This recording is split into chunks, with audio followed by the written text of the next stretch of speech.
You need a credit card to rent a car or make a purchase online or by phone. Surely by now you know that is a because you know you could use what? A debit card. That's right. I carry 2 debit cards, one on my personal account, one on my business account. I travel more than any 2 of you put together. I've been to Europe, I've been to Hawaii, I've been to Mexico. They take the Visa debit card. Shut up. You can do everything you can do with a debit card except go in debt that you can do with a credit card. Well, if they take money out of your account, it's gone. No, it's not. They have to put it back.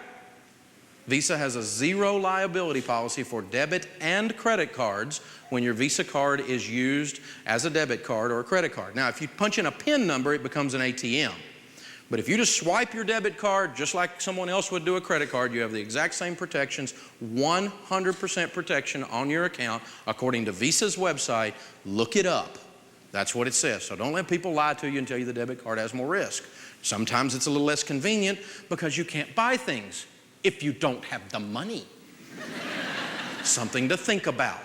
The credit card industry last year had 6,000 issuers of credit cards, and credit card consumers to those 6,000 issuers paid $90 billion a year in penalties and fees, according to a Newsweek study. Wow. So the debit card will do everything the old credit card will do. This is how this works.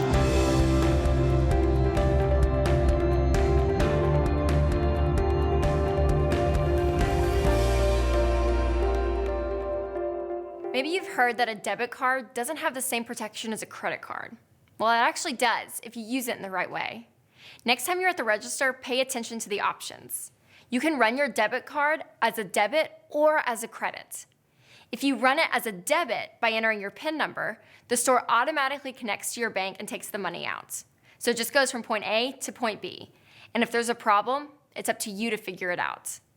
But if you run it as credit, Visa, MasterCard, or American Express becomes the middleman in your transaction. So why does that matter? Well, that means all of a sudden you get Visa's full protection against any fraudulent charges. So it's like you get the protection of a credit card without going into any of that nasty debt. So remember, when you run your debit card, run it as a credit. That way you get the same protection as a credit card even though you're using a debit card. Myth. I pay my credit card off every month with no annual payment or no fee. I get brownie points, air miles, and a free hat. I'm beating the credit card company up. Oh, you are you? Well, the truth is that when you spend cash, you spend 12 to 18% less than when you spend with a credit card. When you spend with a credit card, you spend 12 to 18% more than you do any other way. Think about it. Cash hurts, doesn't it? You get ready to go buy a stereo and you hand them these things, you have an ouchie moment. But if you just put this up there, you're like, no, put it on this one. And they go, well, this one doesn't work. Okay, put it on this one. That one doesn't work. Okay, put it on this one. And you just keep trying till you get one. But you do not register any pain. When you spend cash, it hurts, and you spend 12 to 18% less than when you spend on plastic. Just think about it. When you go out to eat, McDonald's found this. And that's why they started taking plastic. Nightline did a report on McDonald's deciding to take plastic. McDonald's average ticket prior to going to plastic was, it's pretty interesting, it was $4.75 a ticket. When they started taking plastic, it went to $7. That's a 47% increase. And you know why? You want fries with that? Sure. I'll take the big Coke, I'll take the extra apple pie, and I'll pay for his. Just put it on this. Will that be cash? Yes, sir. And you're on your own. Because cash hurts, doesn't it? So you go out to eat, and they bring that little black tray, with the bill on it. That's Uncle Benjamin Franklin's coffin. Because when you lay him on there, you know they're going to carry him off. And you know he's not coming back. See ya, Uncle Ben. You go down and you get ready to buy a really nice bedroom suit at the furniture store. You're looking at it going, Uncle Ben, we got to get a bedroom suit, man. It's been good. We'll see you. Because if you carry Uncle Ben around a while, he becomes part of the family. And when you spend him, it feels like you're putting him out for adoption. That's how it feels, isn't it? It really does hurt. Now, I've been quoting that story for many, many years, and an interesting thing came up in Carnegie Mellon magazine. Let me tell you what this says in here. It says they did research on the neurological impact of big purchases. They hooked up an MRI to several participants. They watched their brainwave activity when they spent money with an MRI. In just a recent article right here. Guess what they found? When people spend cash, it neurologically registers as pain. When they spend plastic, the pain is reduced substantially when it's a debit card. When it's a credit card, it's really reduced. Because with a debit card, we at least associate it with cash that's in the bank somewhere, right? Because our mind is not being tricked by this. So we have to be very, very careful. But Dave, I get airline miles. Great. Have you ever tried to cash those in? Jupiter has to be aligned with Mars, and you have to sit in the back with the cattle. Oh, well, I really get to use mine. Really? Consumer Reports just did a study that says 75% of the airline miles are never redeemed. And we spend a lot of our time out there buying stuff on a card trying to get our airline miles up. And 75% of them are never redeemed. Yeah. Hey, and you know, there's some cool stuff coming. The things are changing, aren't they? They're moving quickly away from the magnetic stripe, and now there's chips in the cards, and it's the new RFID technology. So it's going to be a wave instead of a swipe. And what they're already finding is that when you wave instead of swipe, you spend another 8 to 12% more. And all technology is not evil, but what you always have to do is you have to think, when this technology changes or my method of payment changes, is it affecting my behavior pattern? Because it usually is, and the people doing it have an agenda. They're trying to get you to spend more because they make more when you spend more. So utilize the technology, but be very wary. Be a little bit with a healthy level of paranoia about it. Cynicism. I've kind of got the gift of cynicism. So credit cards, I need a credit card to exist? I don't think so. That's a myth. All right. Myth. I'll make sure my teenager gets a credit card so he or she can learn to be responsible with money. I'm going to send them off to school. They're going to have something to protect them. Problem is this, teenagers and kids are now the #1 target of credit card companies across America today. And the reason is this. Well, they've given you guys about all the cards they can give you. The market's saturated. But what they're discovering is brand loyalty to your first card is incredible. And I've discovered this to be true. The very first person who gives you a credit card, you'll keep that one forever. It's like an old boyfriend's number. Have you ever heard anyone tell you to get a credit card so you can build your credit? A lease is the best way to buy a car, or you have to get a student loan to go to college. None of these are true, but they're accepted as truth all across America. Americans are drowning in debt. Guess who the #1 target of credit card companies is today? You. The credit card industry has saturated the adult market, and they're now coming after you. Did you know that the number of credit card solicitations you will receive your first semester in college is between 25 and 50? This isn't a game, folks. Don't borrow money. It's dangerous. It's a loaded gun. Be careful. What I do is I see people, I'm up front cutting up cards, and then I'll look at them and go, okay, where's the other one? How'd you know?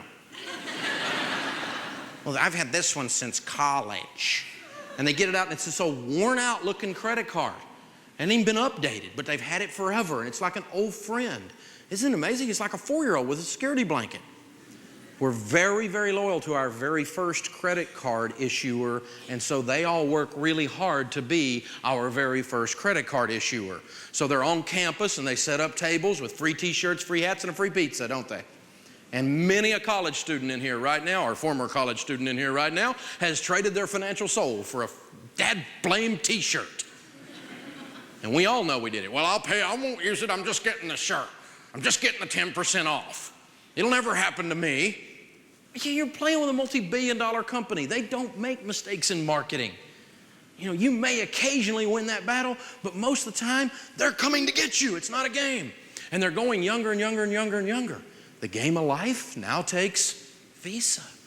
Visa takes life. You can't live life without Visa. What a great marketing message.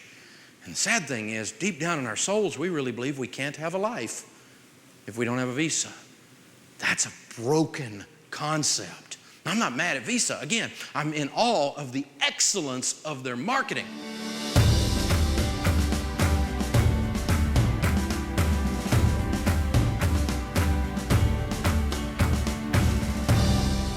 Credit card companies market to teens for a couple of reasons. One is they pretty well saturated the adult market. They put out their 6 billion credit card offers a year, year in and year out, for many years. And so lots of the adults have got, well, more than enough credit cards. The main reason, though, that they go after teenagers is they have found a thing called brand loyalty. What they found is the first credit card company that gives you a credit card, you tend to be very loyal to them, because they treated you like an adult, and so you kind of like, well, this was my first card, and you keep it around like an old boyfriend's phone number or something in case the other relationship doesn't go well. And it's crazy, but we emotionally hang on to our first card. There's tremendous brand loyalty, so they fight very hard. They spend a lot of dollars and a lot of effort to be your very first credit card. It's a brand war.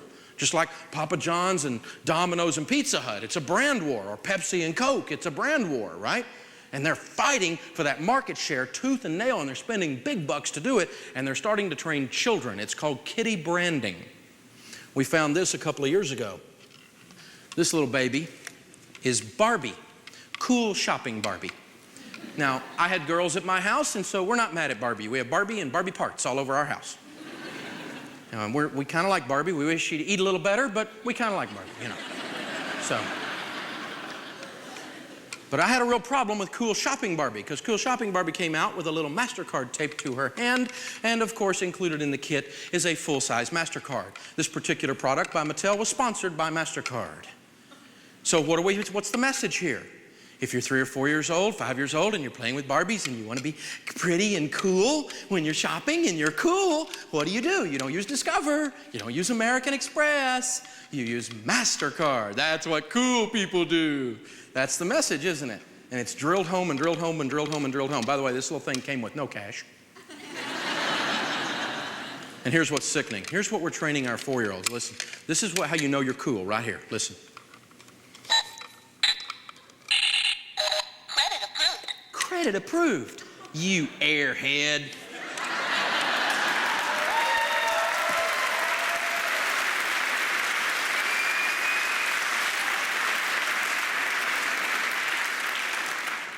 Sad thing is, this is having an effect on our youngsters. Junior Achievement did a study called The Case for Economic Education and discovered 2 things. More young adults filed bankruptcy than graduated from college last year.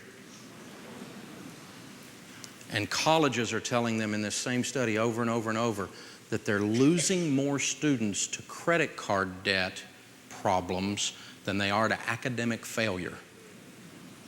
You get your credit cards up, you got to go get a job and pay them. You quit school and come home, which, by the way, activates your student loans 6 months later, and you don't have an education to get the better job to be able to pay the student loans. There's a cycle here that's really got socioeconomic impact. It's a real problem. We, the consumer, have to wake up and say, you know, I'm thinking maybe no. There's an idea. Just something to think about.